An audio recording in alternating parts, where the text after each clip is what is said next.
Hello YouTube, on entame la 3e semaine de restauration du plafond du salon. C'est un travail de longue haleine, mais on tient le bon bout. Encore un petit peu de ponçage, un petit peu d'enduit, un petit peu de retouche et on devrait arriver à nos fins. Enfin du moins, on espère. Allez, motivation.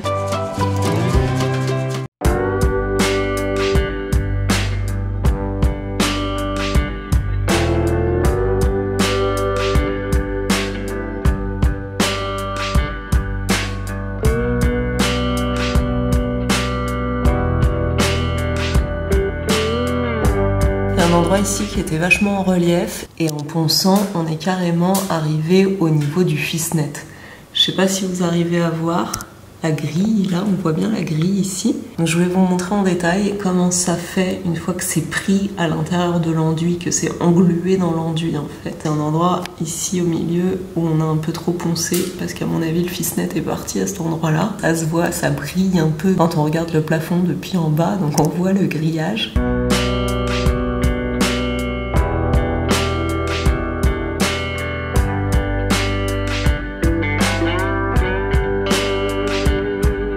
On est venu combler le plafond avec de l'enduit hier soir, juste aux endroits où on avait des démarcations, les espèces de vaguelettes là. Donc on a mis de l'enduit dans les parties qui étaient un peu plus creuses et on a poncé les endroits où il y avait des parties qui ressortaient pour essayer d'aplanir un peu tout ça.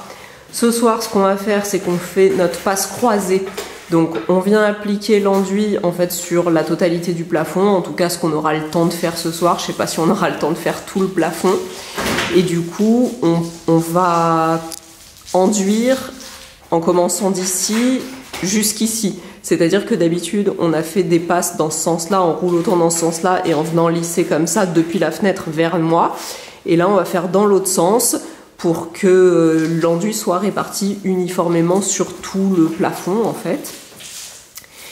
Et comme Stephen est gaucher, on commence de gauche vers la droite parce que du coup ça lui permet de venir lisser dans ce sens-là et de revenir mourir à chaque fois sur la partie qu'on vient de lisser. Et on trouve que c'est plus pratique comme ça.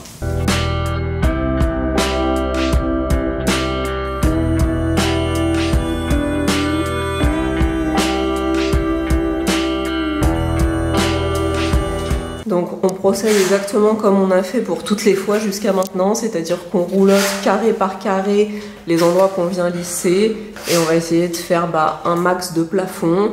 Je vous refilme pas tout, je vous montrerai le résultat final. En tout cas, ce qui est super beau, c'est que quand on est en train d'enduire, ça fait super lisse et brillant, c'est un truc de fou.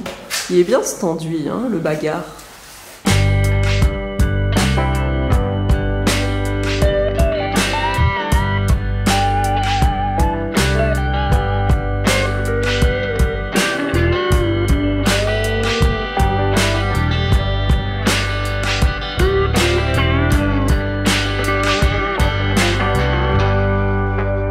Ah, je viens de me faire tomber de l'enduit dans l'œil et du coup j'en ai lâché mon rouleau.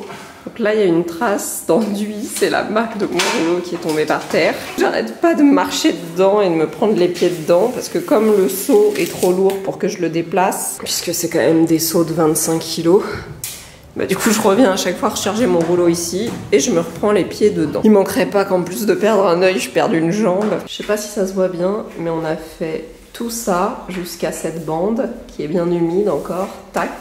Donc maintenant il nous reste le fond de la pièce, cette petite bande à faire.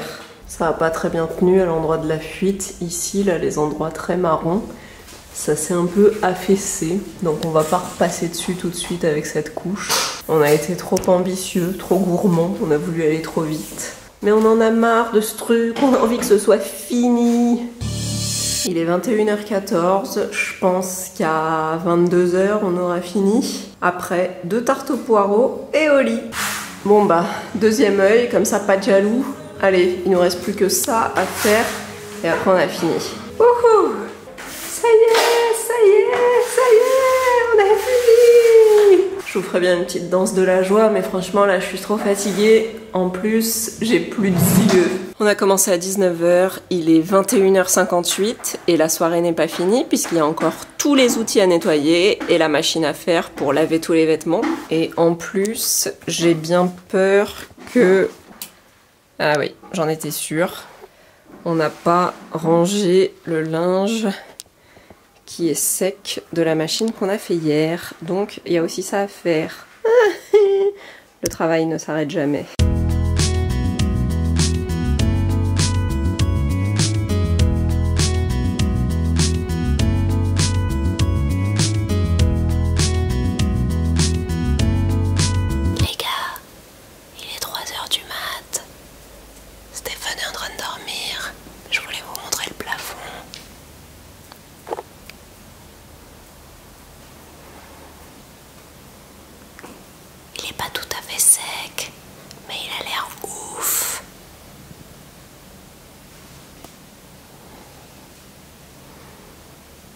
Je suis trop contente.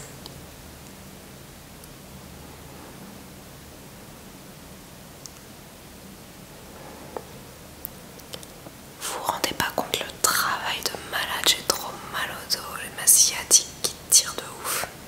Mais bon, je crois qu'on a fait du bon boulot. Je peux aller dormir tranquille. Bonne nuit. Et voilà ce que ça donne en plein jour. Bon, il y a encore des endroits où c'est pas tout à fait sec là-bas. Et on a essayé de pas enduire sur la fuite. Mais bon, il y a quand même de l'enduit qui est venu dessus. Et on voit que ça a vraiment du mal à sécher, que ça gondole et que ça fait des boursouflets. Des boursouflets. Des boursouflures. Enfin, des bourrelets. Enfin, des trucs qui pendouillent, quoi. Voilà. Là-bas aussi, il y a un endroit où c'est pas encore tout à fait sec. C'est vraiment pénible parce que j'aimerais bien vous montrer en détail et en fait c'est blanc donc on voit pas bien mais c'est vachement plus lisse que la dernière fois. Alors il y a encore des petites sardines ou des petites boursouflettes mais ça part au ponçage. En tout cas c'est plutôt cool et on aura donc le moment de vérité ce soir quand on allumera la lumière parce que la journée on se rend pas compte. Et on verra si on a toujours des dénivelés ici avec les poutres.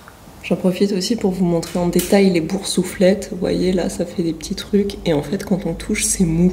Ça fait comme des bulles d'air, enfin des bulles d'eau, je sais pas trop. Donc ça, c'est l'endroit où il y avait la fuite. Hein. Et ici, là, c'est bien moche. Maintenant qu'on a enduit tout le plafond au bagarre, je peux vous dire que cet enduit il est top. La texture, on sent que c'est un peu caoutchouteux, un peu élastique, un petit peu comme si on ouvrait une cartouche de silicone. Vous voyez cet aspect un peu pâte élastique. Du coup, il se met hyper bien dans les creux, il reste hyper bien, c'est-à-dire que même quand il y a de l'épaisseur, on sent que il est bien agrippant, il reste bien collé au support. Et par contre, il n'a pas du tout cet aspect rugueux que peut avoir le Presto G ou même le Presto F, un peu sableux. Parce que là, en plus, la finition, le toucher, le rendu final, il est top. Comme l'enduit de finition, en fait, celui en pâte, le Roi Merlin qu'on aime bien utiliser, qui donne un aspect vraiment lisse et doux au toucher. Donc en fait, il cumule les avantages des deux types d'enduits. C'est sûr qu'on va continuer à l'utiliser du coup pour faire tous nos plafonds. Alors on va continuer à faire notre première couche en G plus colle à carotte plâtre,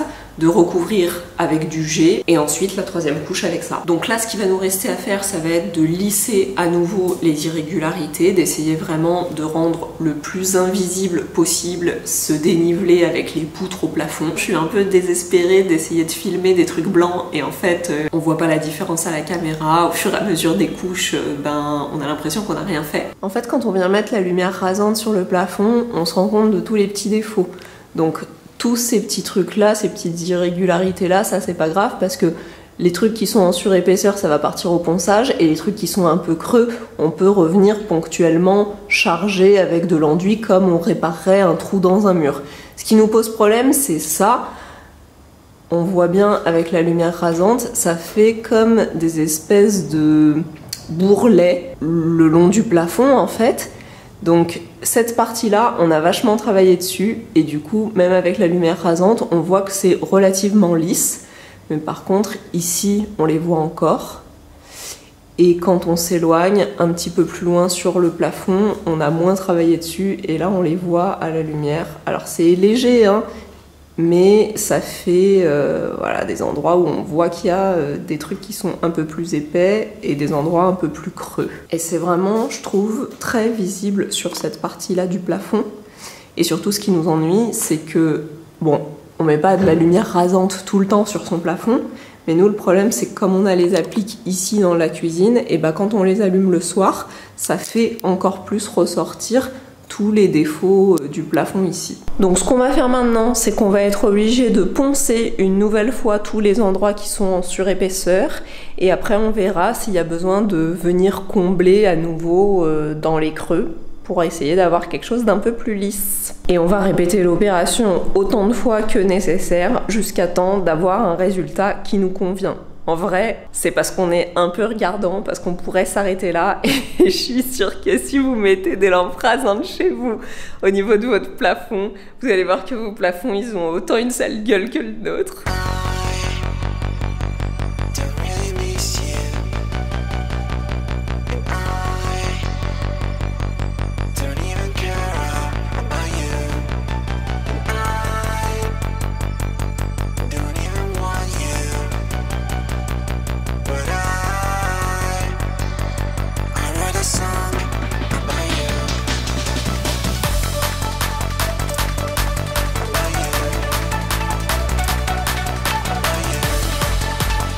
Bon, on est un peu désespéré avec notre plafond, donc pour se redonner du courage, on est en train de tester ce que ça va donner avec la rosace pour voir à peu près la superficie de plafond que ça va cacher.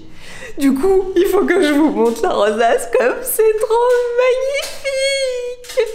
Regardez-moi ça, comme c'est beau! Donc elle sera pas là, elle sera autour de la lumière.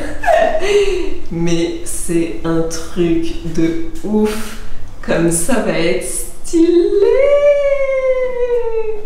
Mais ça cache pas grand chose du plafond. On voit les marques moches ici. Est-ce que ça change tout ou pas? Franchement, ça fait une différence de ouf. Et en même temps, une fois qu'elle est au plafond, on dirait pas qu'elle est si grande.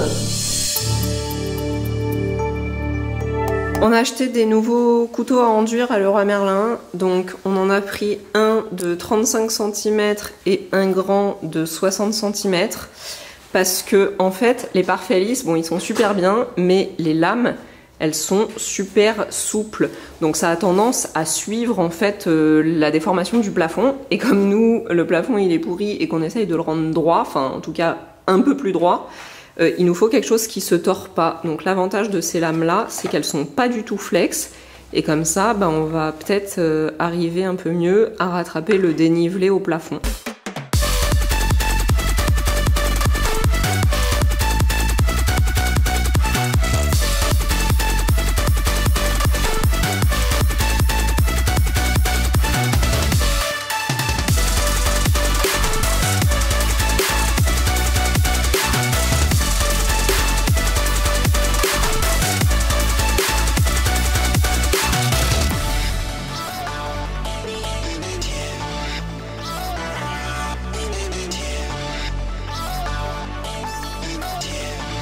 Les petites taches, c'est les endroits où on a comblé à l'enduit. Donc là, c'est en train de sécher tranquillement. Je vais refaire un passage avec la règle de maçon pour vérifier qu'il n'y ait pas encore des endroits où il y a des trop gros creux. Et j'espère que ça suffira.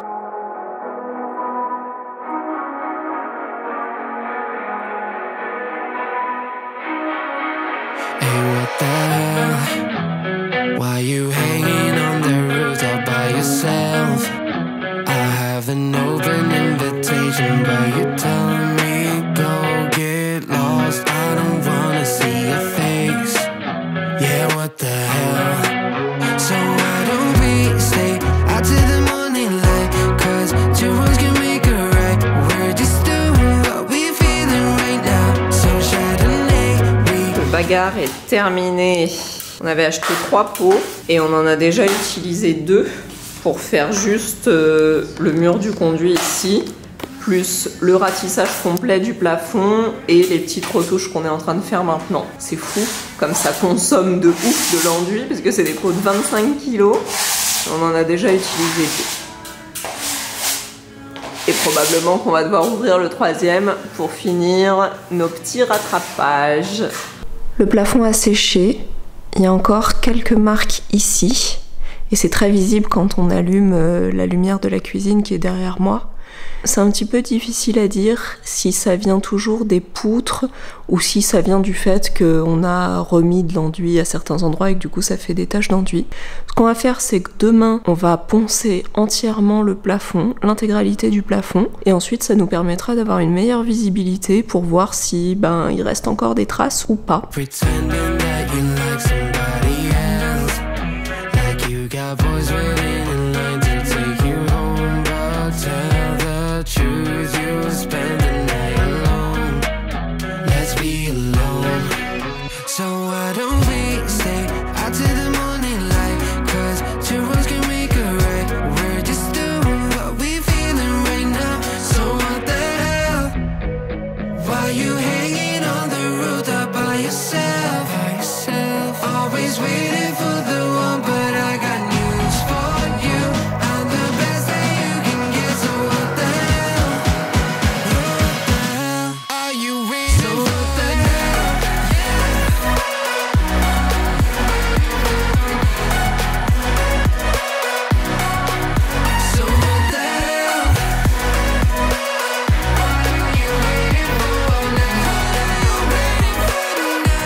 On vient de dépoussiérer tout le plafond. Et maintenant, Stéphane est en train de faire une dernière passe vraiment très légère sur l'ensemble du plafond avec notre petit enduit en pâte Leroy Merlin. Et puis après, on espère que ce plafond sera fini et qu'on pourra passer à la suite.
D'aller découvrir le plafond.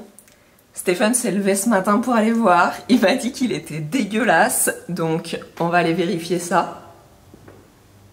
Non, mais en fait, il est super beau ce plafond. Vous voulez voir? C'est un truc de ouf. Il est tout beau, tout lisse, tout blanc. Ça fait trop plaisir. Pour le récompenser pour son travail, je vais aller braver la pluie, je vais aller à la boulangerie acheter des viennoiseries.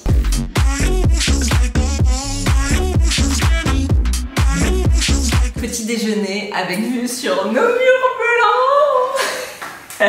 Je pense qu'on a mérité une petite petite journée de repos aujourd'hui. Ce qu'on va faire, c'est qu'on va attendre jusqu'à ce soir pour voir avec l'éclairage des pièces et notamment de la cuisine ce que ça donne en termes de réverbération sur le plafond. Comme ça, on verra si on a encore des retouches à faire. Si on a encore des retouches à faire, ce qu'on fera, c'est qu'on fera exactement la même chose que ce qu'on vient de faire, c'est-à-dire noter avec la règle de maçon où est-ce qu'il y a des endroits qui sont un petit peu plus creux au niveau du plafond, venir les remplir avec de l'enduit. D'ailleurs, les spatules Leroy Merlin rigides, elles étaient vraiment pas mal. Ensuite, on viendra à nouveau poncer pour lisser l'ensemble. Et puis on fera ça tant qu'il y a des retouches à faire. Si le sujet des enduits vous intéresse, on a découvert une chaîne vraiment pas mal. Je vous conseille d'aller y jeter un œil. Ça s'appelle Rénovation Couleur. Je vous remettrai le lien dans la description. Moi, je vais manger mes pains au chocolat. Je vous fais des bisous et à la semaine prochaine.